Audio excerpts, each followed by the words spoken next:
ઉત્તરાખંડ બાદ હવે ગુજરાત સમાન નાગરિક સંહિતા એટલે કે યુનિફોર્મ સિવિલ કોડ પસાર કરનારું દેશનું બીજું રાજ્ય બની ગયું છે. ગુજરાત વિધાનસભામાં ગઈકાલે ઐતિહાસિક યુસીસી બિલ 2026 બહુમતીથી પસાર થઈ ગયું છે. આ બિલને ગુજરાત બિલ નંબર 17 ઓફ 2026 નામ આપવામાં આવ્યું છે. લગ્ન, છૂટાછેડા, લિવ ઇન રિલેશનશિપ અને વારસાગત મિલકત આ તમામ મુદ્દાઓ માટે હવે ધર્મના આધારે નહીં પરંતુ સમાન કાયદાના આધારે નિયમો લાગુ પડશે. આખરે આ કાયદાથી સામાન્ય નાગરિકોના જીવનમાં શું મોટા બદલાવ આવશે, આ વિશે આપણે વિગતે ચર્ચા કરીએ. નમસ્કાર, હું મયુર, સ્વરાજમાં આપનું સ્વાગત છે. હવે ગુજરાતના કાયદાકીય અને સામાજિક માળખામાં એક ઐતિહાસિક પરિવર્તન આવી રહ્યું છે, કારણ કે વ્યક્તિગત કાયદાઓમાં રહેલી અસમાનતાઓને દૂર કરીને હવે દરેક નાગરિકને એક સમાન કાયદાના છત્ર નીચે લાવવાનો પ્રયાસ શરૂ થયો છે.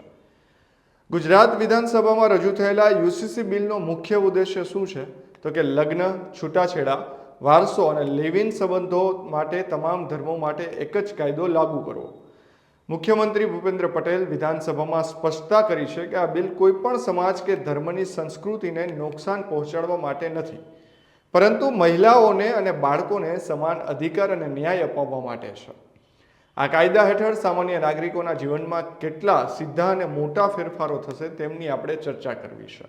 સૌપ્રથમ વાત કરીએ તો લગ્નની ફરજિયાત નોંધણી, એટલે કે હવેથી દરેક ધર્મના લોકો માટે લગ્ન અને છૂટાછેડાની નોંધણી 60 દિવસની અંદર કરાવવી ફરજિયાત રહેશે. જો નોંધણી નહીં થાય તો 10,000 રૂપિયા સુધીનો દંડનો જોગવાઈ છે. બહુપત્નીત્વ પર રોક. બહુપત્નીત્વ એટલે બળજબરી કે છેતરપિંડીથી કરાયેલા લગ્નો ગેરકાયદે ગણાશે અને તેમાં 7 વર્ષ સુધીની જેલની સજા થઈ શકે છે. અને સૌથી મહત્વની જે વાત છે તે એ છે કે લિવ ઇન રિલેશનશિપ.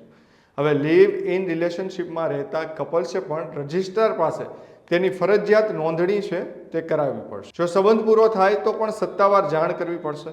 સૌથી મોટી વાત તો એ છે કે લિવ ઇનમાં જન્મેલા બાળકોને કાયદેસરની માન્યતા અને મિલકતમાં સમાન અધિકાર મળશે. તેમજ લિવ ઇન પાર્ટનરમાં મહિલા ભરણપોષણ માગવા માટે પણ હકદાર બનશે.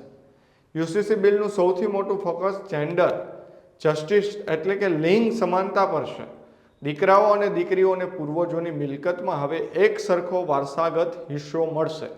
આ ઉપરાંત કોર્ટ બહાર થતા છૂટાછેડા કે હલાલા જેવી પ્રથાઓ પર સંપૂર્ણ પ્રતિબંધ મૂકવામાં આવ્યો છે. જોકે સામાજિક સંતુલન જળવાઈ રહે અને બંધારણીય અધિકારીનું રક્ષણ થાય તે માટે અનુસૂચિત જનજાતિઓ એટલે કે એસટી અને આદિવાસી સમાજ અને કેટલાક પરંપરાગત જૂથોને આ કાયદાની જોગવાઈમાંથી સંપૂર્ણપણે બાકાત રાખવામાં આવ્યા છે. હવે આ કાયદાની એક ખાસ વાત એ પણ છે કે તે માત્ર ગુજરાતમાં રહેતા લોકો પૂરતો સીમિત નથી. ગુજરાતના મૂળ રહેવાસીઓ ભલે તેઓ રાજ્યની બહાર રહેતા હોય તેમને પણ આ નિયમો લાગુ પડશે. એક દેશ એક કાયદો. આ વિચારધારા તરફ ગુજરાતનું આ પગલું સમાજમાં એકતા અને પારદર્શિતા અને મહિલા સશક્તિકરણ વધારવાની દિશામાં માઇલસ્ટોન માનવામાં આવે છે. ગુજરાતમાં યુસીસી બિલ 2026 એ માત્ર એક કાનૂની ફેરફાર નથી, પરંતુ સદીઓ જૂની પ્રથાઓને આજના સમય મુજબ સુધારીને ન્યાય વ્યવસ્થાને આધુનિક બનાવવાનો પ્રયાસ છે. એટલે કે જે આપણે આગળ બધી જ ચર્ચાઓ કરી કે યુસીસીથી આવનાર દિવસોની અંદર આગામી સમયની અંદર કોને કોને ફાયદો થવાનો છે અને શું મોટા બદલાવો જે છે તે આવી શકે છે. આવા જ સમાચાર માટે સબસ્ક્રાઇબ કરો સ્વરાજ. ધન્યવાદ.